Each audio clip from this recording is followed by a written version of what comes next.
My father's work worldwide presents the question I get asked most often today.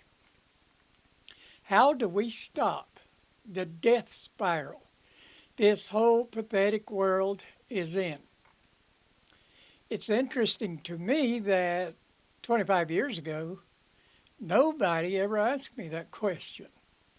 But today it seems all discerning people, at least, everywhere know that we are in great danger. They can just feel it. And I love that question because every human being needs to know the answer to it. They seem to think the end is near. I've never seen so many people that believe the end is near. I don't have to tell you that anymore. I used to tell people that, but they know the end is near, or at least they seem to feel it. People who never even seemed to think that before. So I thought it important to make a video on that very subject and hopefully give you a more thorough explanation than I can in the comment section of my platform. So how do we stop that death spiral? Repent and return, or turn to God. Repent and return or turn to God is the only way I know to do it. Repent and return to God because our forefathers rejected Him. They rejected Him for us, not only for themselves, but for us too. So He's not here. He's not here for most of us. He left. Because when they said, we don't want you with us, we want a human to rule over us. God realized that His children needed to know what life is like without Him. And this world we're now living in is what life is like without God. This is what life is like without God. We're seeing it right now. Have you had enough of your own will and the evil that comes with it? Do you actually think God would sit still for what's happening today? No. No, He wouldn't. In 1 Samuel chapter 8, verse 1 through 18, tells of when our forefathers rejected God and asked Him for a human king. So we must ask God to not apply to us our forefathers' wishes. Ask God not to apply that to us. That's not what we want. Ask Him to come back. He won't force Himself on any of us. Ask Him to come back and dwell in us and let us dwell in Him. I'm serious. We must ask Him back. Unless maybe you enjoy the evil world we're living in now. Oh, and the hell on earth we're falling into. 1 Samuel, that's in the Old Testament, the 9th book of the Old Testament, chapter 8, beginning in verse 1. And it came to pass when Samuel was old that he made his sons judges over Israel. Now the name of his firstborn was Joel, the name of his second, Abiah. They were judges in Beersheba, verse 3. And his sons walked not in his ways, but turned aside after lucre, money, and took bribes and perverted judgment. Then all the elders of Israel gathered themselves together and came to Samuel unto Ramah. And they said unto him, Behold, you are old. I'm sorry.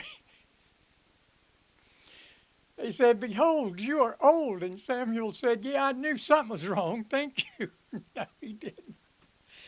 No, he didn't. I can't help it. All right. verse 5 again. Samuel, 1 Samuel 8. I knew I wouldn't be able to get through that. Every time I'd read that. I mean, it's like Samuel didn't know he was old. Try it again. 1 Samuel 8, verse 5. And said unto him, Behold, you are old, and your sons walk not in your ways. Now make us a king to judge us like all the nations. Verse 6. But the thing displeased Samuel when they said, Give us a king to judge us. And Samuel prayed unto the Lord. Verse 7. And the Lord said unto Samuel, Hearken unto the voice of the people, in all that they say unto you. For they have not rejected you, but they have rejected me, that I should not reign over them. Verse 8. According to all the works which they have done, since the day that I brought them up out of Egypt, unto this day, wherewith they have forsaken me and served other gods, so do they also, Samuel, unto you. If you haven't watched my video introduction to my Father's Work Worldwide, where I describe our relationship with God since he took our forefathers out of slavery in Egypt, you can watch it for free, of course, on rumble.com. My Father's Work Worldwide, like the banner says. And verse 9. Now hearken unto their voice, howbeit, yet protest solemnly unto them, and show them, warn them, show them the manner of king that shall rule over them. Verse 10, and Samuel told all the words of the Lord unto the people that asked him for a king. And he said, This will be the manner of the king that shall rule over you. He will take your sons and appoint them for himself, for his chariots, and to be his horsemen, and some shall run before his chariots. In other words, soldiers. Some of you remember the draft, I do. And I think we'll see it again soon. I don't know, I'm not a prophet, but I suspect from what we're seeing, I suspect we will. And he will appoint them captains over thousands and captains over 50s, and will set them to ear his ground, to reap his harvest, and to make his instruments of war and instruments of chariots. And he will take your daughters to be confectionaries, to be cooks, and to be bakers. Slaves. Slaves. Yes, slaves. They didn't know it at that time, but they were choosing to go right back into slavery. Right back into slavery. And he will take your fields and your vineyards and your olive yards, even the best of them, the best, and give them to his servants. And he will take the tenth of your seed and of your vineyards and give to his officers and to his servants. And he will take your men servants and maid servants and your goodliest young men and your asses and put them to his work. Verse 17. He will take a tenth of your sheep, and you shall be his servants. Oh, yes, his slaves. What were they thinking? They're choosing to go back into slavery.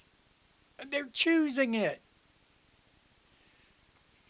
And you shall cry out in that day, verse 18, because of your king which you shall have chosen, and the Lord will not hear you in that day. Now remember that part, in that day.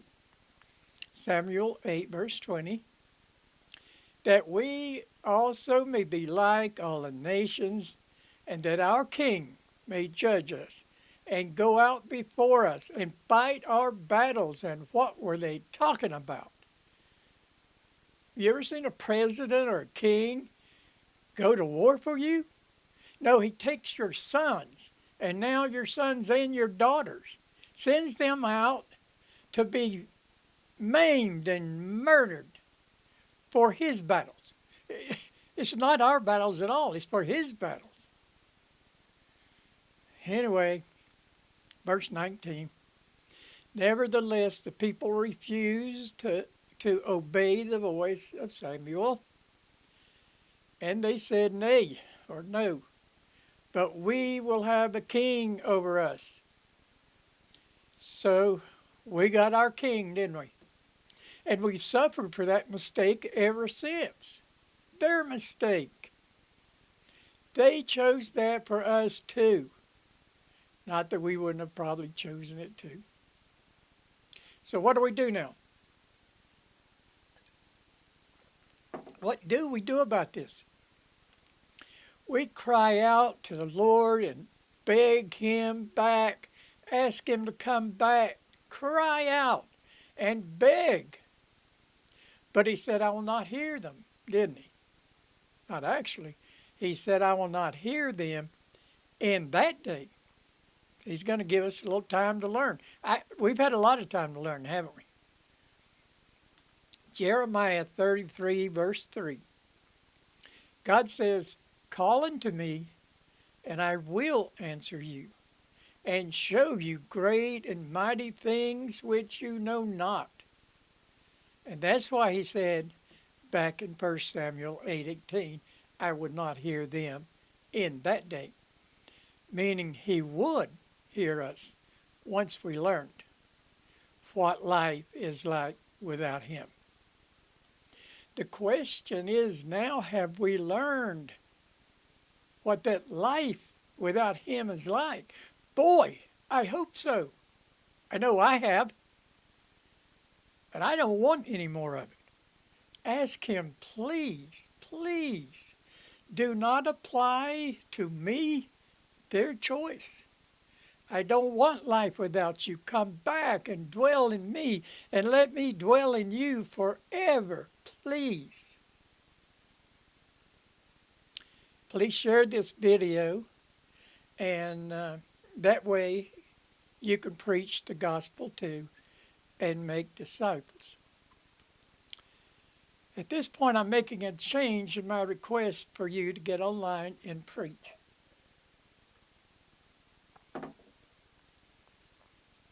If you preach in church, which I did years ago, there's no danger. Everybody loves your sermons, everybody agrees, and everything's fine. But now I'm saying, unless you feel the calling, unless you feel the calling, you'll feel it. And if you do, you won't fear anybody. I'm going to share one of the comments that I get from around the world, which shows why I'm no longer asking you to preach. But please do share, subscribe, and like my videos like everybody says on YouTube. Because I still have work to do. This one guy said in his comment, I wish the wrath of Satan on you. I don't know what I said. I don't know what I said to trigger him like that. I wish the wrath of Satan on you. And I wonder what kind of person talks to Satan and asks him to curse somebody. Let it be known right now, I don't fear you. I don't fear any human. And God protects me from the spirit world too. When God is finished with me, He may let you kill me. But in the meantime, I don't fear any human, nor his curses. I don't fear any human, nor curses. I don't want to put you in danger, though, so I am just asking you to share the video, and in that, you're doing your part. Now, next video, I'm going to show some of what the apostles, the prophets, and the disciples went through, because most all of them were murdered. They called it martyred back then, but most of them were murdered for their message. But this guy, I'm preaching the Bible. I preach the Bible from beginning to end, and no man can stop me until God's finished with it. Then whatever, I don't mind suffering for Christ, as long as it's not for something I've done. I don't mind suffering for Christ. It's really a blessing to suffer for Christ. Look what He went through for me. Look what He went through for me. Of course I don't mind suffering for Christ. So from now on, I'll just ask you to share, and that way you're helping. You're sharing the gospel just like I'm doing, but you're not putting yourself in danger. And you can see all my videos on, for free, of course, rumble.com/, like the banner says, My Father's Work Worldwide. And until next time, goodbye.